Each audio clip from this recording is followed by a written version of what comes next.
नमस्कार साथियों, स्वागत है आपका आपके अपने YouTube चैनल कृषि फॉरएवर में। अनियमित कर्मचारियों से संबंधित एक बहुत ही महत्वपूर्ण अपडेट निकलकर सामने आ रही है। छत्तीसगढ़ संयुक्त अनियमित कर्मचारी महासंघ के द्वारा आज रायपुर के बूढ़ापारा स्थल में अपनी मांगों को लेकर 50 से अधिक कर्मचारी संगठनों के साथ मिलकर रणनीति तैयार करने के लिए कर्मचारी संगठनों को बुलाया गया था, लेकिन सुरक्षा कारणों को देखते हुए वहां पर जो प्रशासन के द्वारा इनके जो पदाधिकारी थे छत्तीसगढ़ संयुक्त अनियमित कर्मचारी महासंघ के, उनको हिरासत में लिया गया है।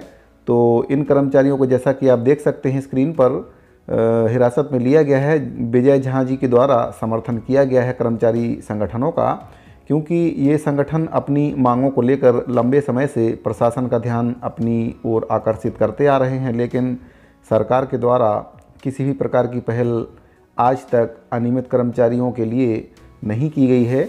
यही सब कारण है कि अनियमित कर्मचारियों के द्वारा अपनी मांगों को लेकर यह जो सभा बुलाई गई थी, इसमें किसी भी प्रकार की रैली नहीं निकाली जा रही थी। केवल कर्मचारी संगठनों को अपनी जो आगे की रणनीति है उसके बारे में विचार करने के लिए ही यह सभा बुलाई गई थी, और जो 50 से अधिक कर्मचारी संगठन हैं उनको बुलाया गया था। लेकिन प्रशासन के द्वारा इनकी जो आवाज़ है उसको दबाया जा रहा है। कर्मचारी जो हैं, इनके पदाधिकारी हैं, उनको हिरासत में लिया गया है और इनका जो टेंट था प्रशासन के द्वारा उसको उखाड़ दिया गया है। आप देख सकते हैं इसमें जो महिला प्रदेश विंग की अध्यक्ष हैं नीलू ओंगरे, इनके द्वारा भी धरना स्थल से वीडियो बनाया जा रहा है और देख सकते हैं भीड़ काफ़ी ज़्यादा मात्रा में महिला उपस्थित थी यहाँ पर।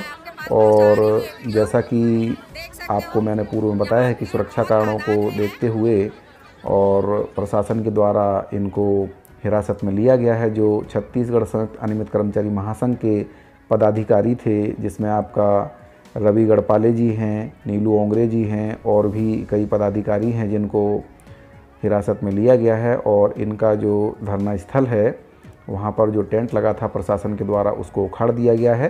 कई वर्षों से अनियमित कर्मचारी अपनी मांगों को लेकर सरकार के समक्ष अपनी बात को रखते आए हैं, लेकिन आज तक अनियमित कर्मचारियों की मांगों पर किसी भी प्रकार की कोई पहल नहीं की गई है। पूर्व में भी कई बार शासन से पत्राचार किया गया है समस्त अनियमित कर्मचारियों की मांगों के संबंध में, लेकिन प्रशासन के द्वारा इन मांगों पर किसी भी प्रकार का विचार नहीं किया गया है।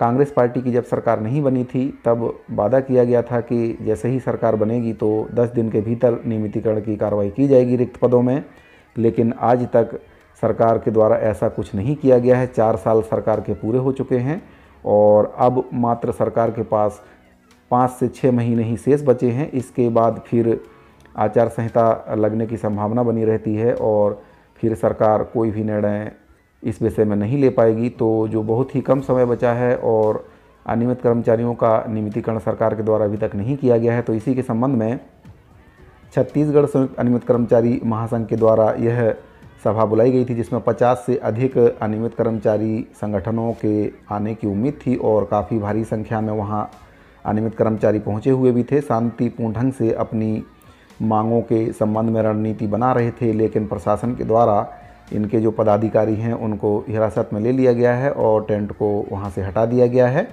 तो सरकार के द्वारा अनियमित कर्मचारियों की आवाज़ को दबाया जा रहा है, क्योंकि कोई भी कर्मचारी संगठन हो वह हड़ताल नहीं करना चाहते हैं। सबसे पहले सरकार से बात की जाती है, इन कर्मचारियों के द्वारा पत्राचार किया जाता है, कई बार ज्ञापन भी दे चुके हैं, प्रशासन के जो प्रतिनिधि हैं उनको भी ज्ञापन दे चुके हैं, लेकिन उसका भी कोई भी जवाब शासन प्रशासन के द्वारा आज तक नहीं आया है। तो यही सबको देखते हुए जो छत्तीसगढ़ संयुक्त अनियमित कर्मचारी महासंघ है उनके द्वारा 50 से अधिक कर्मचारी संगठनों को आगामी रणनीति तैयार करने के लिए और सरकार से अपनी मांगों के संबंध में जो नियमितीकरण सहित कई प्रकार की जॉब सिक्योरिटी, 62 वर्ष की जॉब सिक्योरिटी है और भी कई प्रकार की मांगें हैं। अंशकालीन स्कूल सफाई कर्मचारी हैं उनको पूर्णकालीन, आंगनवाड़ी कार्यकर्ता बहनें हैं उनको उनकी भी जो मांग है कलेक्टर दर पर वेतन देने की मांग है। अंशकालीन स्कूल सफाई कर्मचारियों की भी जो मांग है कलेक्टर दर पर वेतन देने की मांग है। वही सब के बारे में रणनीति तैयार करने के लिए यह सभा बुलाई गई थी, लेकिन सरकार के द्वारा इनका जो हड़ताल है उसको समाप्त करा दिया गया है। साथ ही इस वीडियो में फिलहाल इतना ही। मिलते हैं अगली वीडियो में एक नई जानकारी के साथ, तब तक के लिए धन्यवाद।